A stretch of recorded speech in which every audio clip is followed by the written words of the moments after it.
sehubungan dengan adanya surat edaran dari eh, apa namanya ini P3M mengenai hakim hibah karya ilmiah mahasiswa.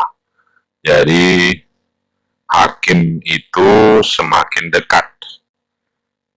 Jadi kenapa harus ikut hakim para mahasiswa? Satu, ya kita bahas manfaatnya. Manfaat titik dua. Satu, bagi semester akhir, ya dia tetap harus membuat skripsi atau TA. Jadi skripsi atau TA ini kan bisa menjadi kita dapat katakanlah dana kalau menang atau tidak, toh tetap kita harus membuat skripsi ataupun TA. Jadi wajib ikut supaya ada peluang kita untuk menang. Kalau tidak ikut, macam mana mau dapat peluang? Ya. Jadi hibah karya ilmiah ini dikumpulnya tanggal 30 Juni. Ya. Sedangkan untuk mengambil template-nya bisa dari sini. Dan dari sini. Ya, tetapi kedua-duanya ini harus menggunakan apa? Email format. Kalau nggak pakai email format, dia tidak bisa. Nah, apa yang perlu kita siapkan dalam hakim ini sebenarnya? Berikut ini saya tampilkan ada mahasiswa yang inilah template-nya ya, dia bertanya mengenai ini kode nama rumpun ilmu.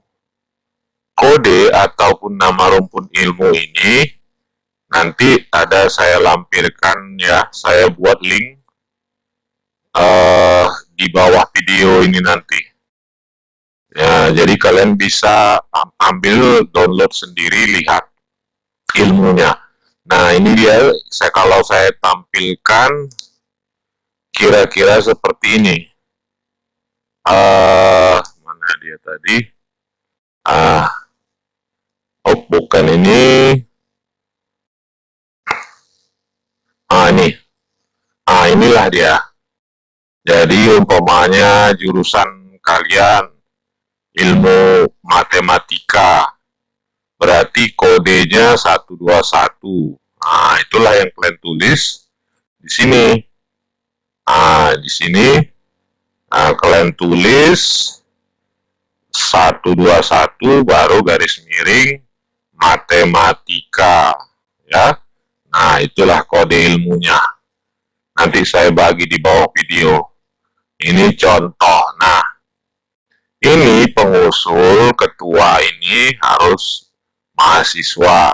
Anggota boleh 1, mahasiswa boleh 1 orang dosen ya. Tapi dosen ini, kalau dosen, walaupun ini dosen ini tetap harus wajib ada sebagai dosen pembimbing ya. Nah, inilah formatnya ya. Ini kode rumpun ilmu sama kayak tadi. Nah, bagaimana contohnya? Kita lihat bagaimana sebenarnya. Ini ada saya tampilkan yang menang tahun lalu. Nah, inilah yang menang tahun lalu.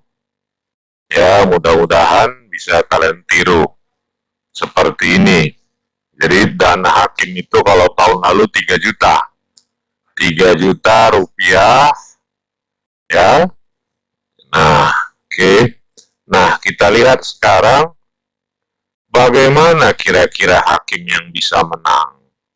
Pertama ya, yang kunci utamanya adalah di latar belakang ya. Di latar belakang itu harus kuat. Kenapa kita meneliti sama kayak penulisan skripsi atau TA? Apa yang paling utama? Di latar belakang itu harus ada menjelaskan apa yang mau diteliti. Kedua, mengapa meneliti. Ketiga, apa sih pentingnya penelitian itu? Dan yang juga tidak kalah penting adalah fakta. Jadi di latar belakang ini harus ada fakta empiris. Fakta yang menunjukkan apa yang menjadi masalah sebenarnya di dalam tempat yang mau diteliti tersebut. Fakta ini sebaik-baiknya ya, jangan hanya cerita, dia harus berbentuk tabel, angka-angka. Ya, tabel, karena fakta itu bukan cerita. Fakta itu ada tabel. Kedua, bisa juga tabel angka, bisa grafik. Bisa juga kalau dia penelitiannya berupa foto dokumen atau foto keadaan mesin, keadaan apa ya, kita lampirkan di situ. Jadi itu yang mendukung kenapa kita melakukan penelitian, ya. Nah, sama seperti yang lain itu ada rumusan masalah, ya, ada rumusan masalah, ada batasan masalah, dan tujuan. Apa sih tujuannya? Ya. Nah, selain dari pertama tadi latar belakang yang menentukan, kedua adalah ini, kajian pustaka juga menentukan. Kajian pustaka itu terdiri merupakan peneliti-peneliti terdahulu, harus ada. Kenapa? Supaya kuat argumen kita bahwa penelitian ini bahwa sebelumnya telah diteliti, bukan kita sendiri yang meneliti apanya. Jadi ada argumen peneliti-peneliti terdahulu ya yang kita lampirkan. Baru biasanya adalah landasan teori, ya ini biasa dari buku-buku. Nah, buku-buku usahakan landasan teori kita, ya, buku update.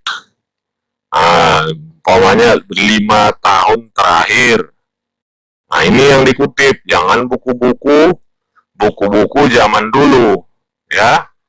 Bisa juga dari website, bisa juga kita sebagai latar landasan teori itu jurnal.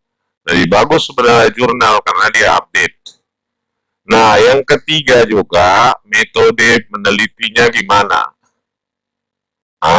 Ya, metode penelitiannya apa? Harus kuat kita di sini. Apakah kita langsung pengamatan? Tapi yang pasti utama ada 2 metode, yaitu deskriptif atau kualitatif dan inferensi atau kuantitatif. Jadi pilih yang mana. Jadi kapan kita memilih ini?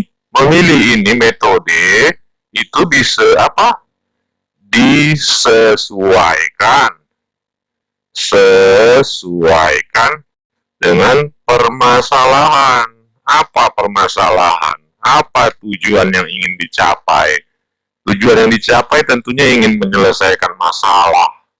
Nah, bagaimana yang memecahkannya? Itulah kita gunakan. Apakah kualitatif atau kuantitatif? Ya, silahkan pilih. Nah, hasil dan pembahasan. Dalam membahas hasil, ya satu yang sering diulang-ulang, ya satu yang sering sekali saya katakan, contoh ya, sejarah perusahaan. Nah, itu tak usah panjang-panjang, sekilas saja. Yang harus panjang diuraikan itu adalah mengenai hal atau variabel yang kita teliti. Jadi jangan panjangan sejarah atau yang tidak penting. Variabel-variabel penelitian yang panjang, dan satu lagi adalah hasil-hasilnya. Ini yang harus dijabarkan. Dan satu lagi, hasil-hasil penelitian harus kita bandingkan dengan penelitian terdahulu. jadi itulah guna penelitian terdahulu. Waktu kita membahas hasil penelitian, kita juga harus membandingkan apa bedanya hasil kita dengan hasil peneliti terdahulu, ya, supaya bagus hasilnya. Nah,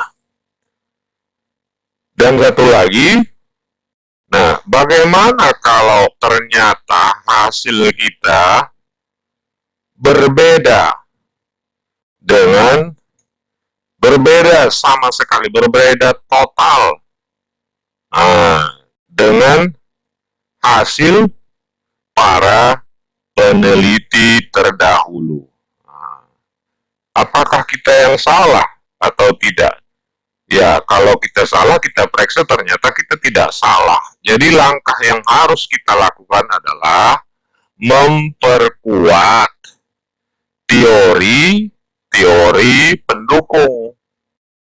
pendukung yang tentang hasil penelitian kita yang berbeda tersebut, ya. Kita cari teori-teori pendukung tentang hasil penelitian. Jadi jangan kita katakan cukup berbeda saja udah kita biarin. Tidak, kita harus cari. Kenapa kita harus mencari teori-teori pendukung? Karena kita sendiri bukanlah seorang pakar ataupun ahli yang bisa menyatakan bahwa perbedaan itu mungkin bisa terjadi. Jadi tetap harus kita cari teori-teori dari para ahli, ya, teori-teori dari para ahli. Nah, kesimpulan, ini juga sangat sering terjadi. Simpulan itu ialah apa? Jawaban dari masalah. Jadi, jangan kita buat masalahnya A, simpulannya B. Harus sinkron, ya. Sinkron dia masalahnya. Nah, yang ini juga sering terjadi pada saat pembuatan TA dan skripsi. Masalahnya apa, simpulannya apa. Jadi harus tetap sinkron. Nah, satu lagi, saran. Kalau kita memberi saran, yang kita sarankan adalah, ya, yang berhubungan dengan masalah penelitian, bukan yang lain-lain. Umpamanya sewaktu kita ingin memecahkan ada sedikit yang kita tidak pahami atau kita kurang menemukan fasilitas, ya.